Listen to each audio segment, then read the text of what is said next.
Je me retrouve à la croisée des chemins, un moment crucial où chaque décision pourrait changer le cours de ma vie. La marée de loups annuelle, une catastrophe naturelle terrifiante, approche à grands pas. Ces créatures sauvages, implacables et affamées, représentent une menace que peu peuvent affronter. La survie, et non la prospérité, est ma principale préoccupation. Dans ce monde impitoyable, chaque jour est une lutte pour rester en vie. J'ai besoin de ressources, et vite. Chaque seconde compte, et chaque ressource pourrait faire la différence entre la vie et la mort. Le chemin d'un maître Gu était pavé de dangers et d'opportunités, un équilibre précaire entre le risque et la récompense. Et Fang Yuan le savait mieux que quiconque. Son expérience et sa sagesse lui permettaient de naviguer dans ce monde périlleux avec une précision calculée. Il avait besoin de pierres primitives, la pierre angulaire de tout maître Gu, pour se renforcer, lui et ses Gu. Ces pierres étaient essentielles pour sa survie et son ascension. Le temps presse. Chaque instant perdu pourrait signifier une opportunité manquée ou un danger imminent. D'habitude, je suis calme, mais maintenant, l'urgence transparaît dans mon attitude. La pression est immense, et je dois agir rapidement. Je dois faire des choix difficiles, des choix qui détermineront mon sort face à la crise qui s'annonce. Chaque décision est lourde de conséquences. La marée de loups n'était pas seulement une menace pour sa vie, mais une épreuve de sa résilience et de sa détermination. Mais un défi à son existence même en tant que maître Gu. Sa maîtrise des Gu serait mise à l'épreuve comme jamais auparavant. Pour survivre, il avait besoin d'un avantage, d'un atout stratégique que seule la richesse pouvait lui procurer. Les trésors anciens et les ressources rares étaient essentiels pour sa préparation. Mon esprit s'emballe, calculant mes options, cherchant la meilleure voie à suivre dans ce labyrinthe de dangers, soupesant les risques et les avantages. Chaque mouvement doit être soigneusement planifié, chaque action doit être stratégique. Le chemin du pouvoir exige souvent des sacrifices. Je dois être prêt à tout abandonner pour atteindre mes objectifs. Je dois être impitoyable, décisif et surtout rusé. La ruse est ma meilleure arme dans ce monde de prédateurs. Les jours à venir allaient en mettre son courage à l'épreuve. Chaque défi serait une opportunité de prouver sa valeur et révéler la véritable étendue de son ambition. Son désir de puissance et de maîtrise serait mis à nu. La marée de loups était bien plus qu'une simple tempête. C'était un creuset, et seuls les plus forts en sortiraient indemnes. C'était une épreuve ultime, un test de survie et de force. La pression monte, il me faut une solution. Mon regard se pose sur mes biens les plus précieux, la taverne et les maisons en bambou. Ces propriétés, héritées de mon défunt père, représentent la sécurité et la stabilité. Mais face à l'imminence de la marée de loups, elles devinrent des monnaies d'échange, des outils de survie. Les vendre était une décision difficile, mais Fang Yuan était un pragmatique.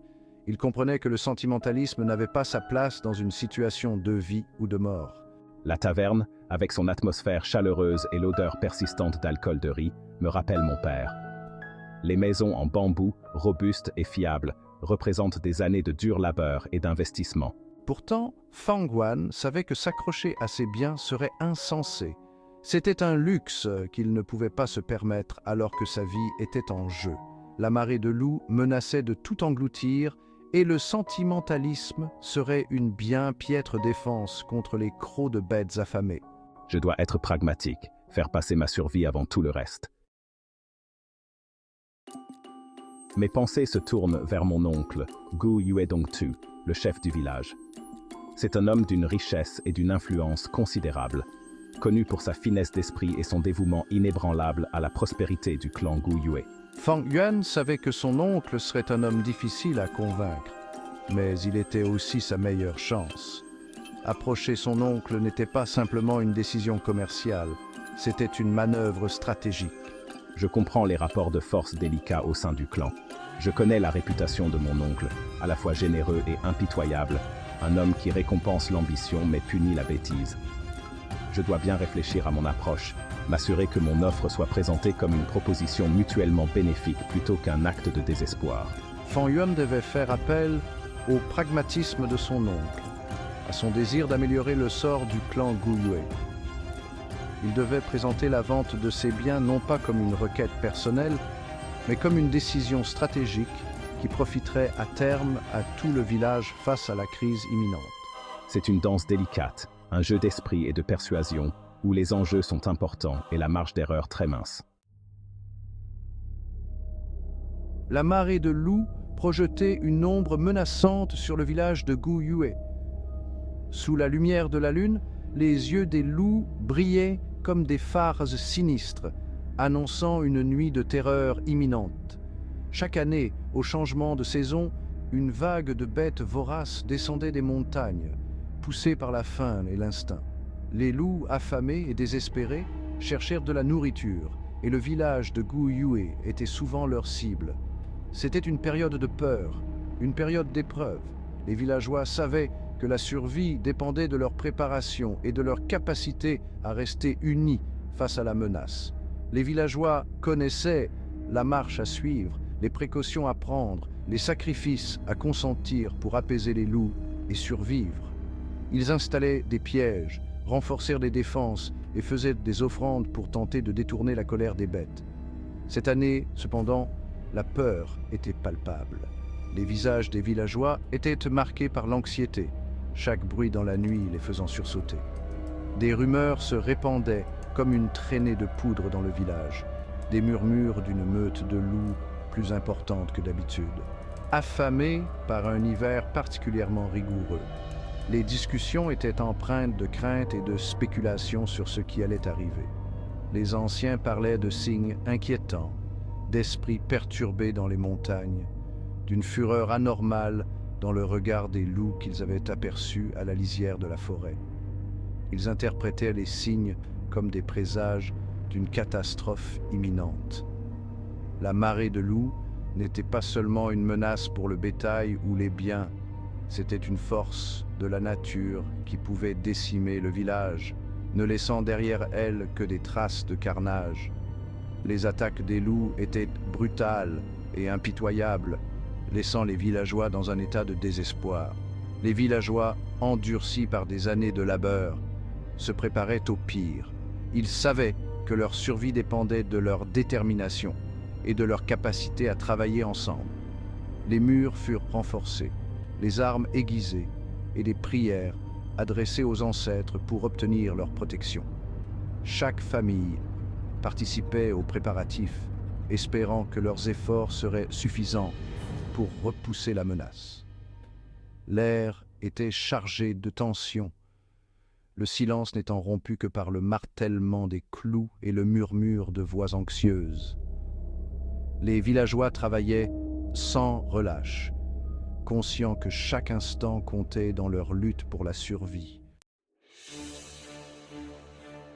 Avec une proposition soigneusement élaborée en tête, Fang Yuan se dirigea vers la propriété de son oncle. Il avait passé des nuits blanches à peaufiner chaque détail, chaque mot, pour s'assurer que son plan serait infaillible.